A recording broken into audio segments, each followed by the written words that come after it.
Hi, welcome to Team Woolly Sheep Reviews. What next? Well, let me introduce you to my baby. And here's my baby. Can you tell what it is yet?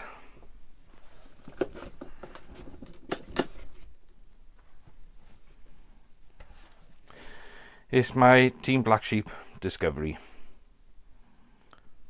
It's all blinged out with UHF, the NASA, and because it's my baby, it has a love seat. I don't know whether you've seen these, but it's the same material as your earplugs.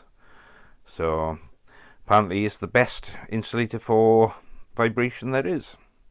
So, but this has all been set up for 3S, and I'm struggling a little bit with 3S. It seems to be underpowered, very short flight times. I'm running a 4 amp 3S battery. It seems very heavy, and yeah, I'm not having the performance that I would have expected from a Team Black Sheep product. So what I'm going to do, I am going to strip it down, and I am going to convert it so I can run it on 4S with 12 volt regulated supplies for the video, etc, etc, and it's going to be a nice bit of kit. Right, well, here we go. Strip down of my TBS Discovery. So I'm going to take the lid off.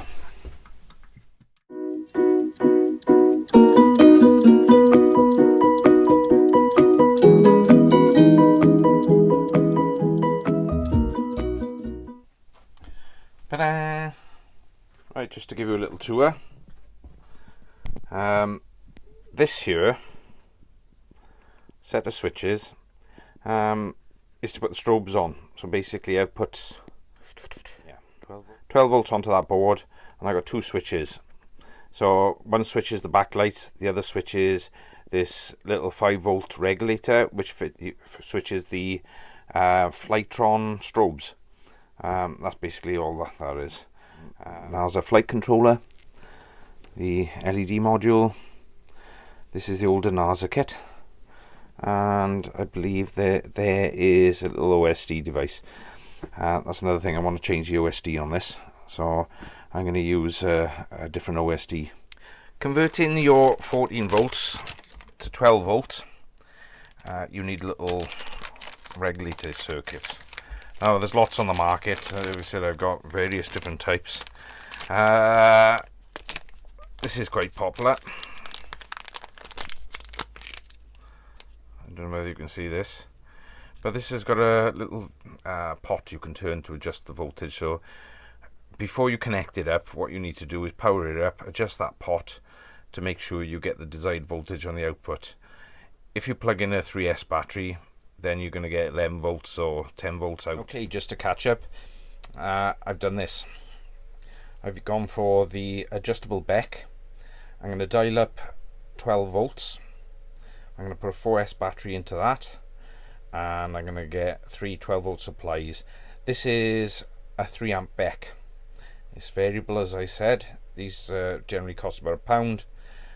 If you want to buy them from China, you can get them for more like 30 pence. I'm going to put some shrink tubing on there. You can see a capacitor there. The capacitor I've put on the input only. That's a 100 microfarad capacitor. I think it's about a 30 volt or whatever, so it's plenty enough to cover the voltage just going in. But that will filter any transients, any spikes or anything that's coming through from the batteries and speed controllers, or any interference should capture that through the regulator. 12 volts out, 3 outputs, camera, video transmitter, maybe an OSD, but that would be a nice smooth power supply.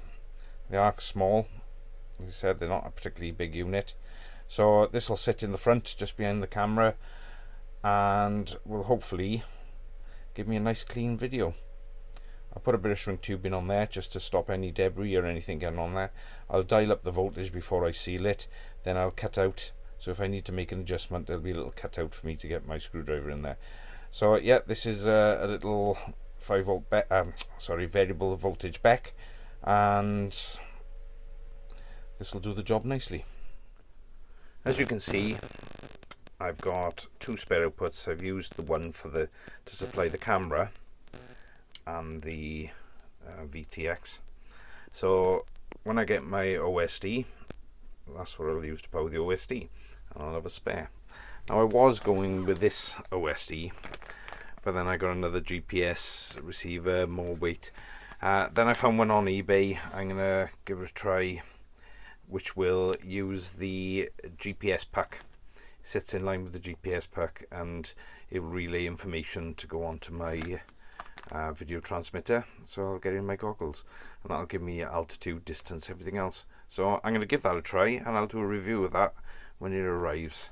But all I've got to do now is box it up. As you can see, the two power supplies, one's 5 volt, one's 12 volts. 12 volts for the LED lights and all the bits, and then a step down to 5 volts to run the Flytron, I think it's Flytron strobe lights. So I've got underneath is some strobe lights. Right, so there it is, all back together. So my FPV is there, ready to be tightened up. When I put the antenna on, it pulls it tight, and as you can see, the wiring for the FPV is all inside there. What I've done, I've got it ready for OSD. So I've got the video wire split, and I put a 2-pin short in it, so that when I come to put my OSD in, I've already got the yellow wire split, which is the video. So the video obviously is going to go from the camera into the OSD, from the OSD then to the video transmitter, and it's going to do it via that split. So yeah, so this is my Team Black Sheep Discovery with diversity easy UHF, and yeah, I'm going to start flying that this year and do some filming, etc. So I've got a gimbal which I'm going to fit on the front. Currently it's mounted between the set of legs that would go underneath. I did it to get more of the center of gravity. So anyway, thank you very much for watching. Hopefully I've explained a bit about voltage regulators and using those little units. So if somebody gets any help from that, I'll be very grateful. So thank you for watching.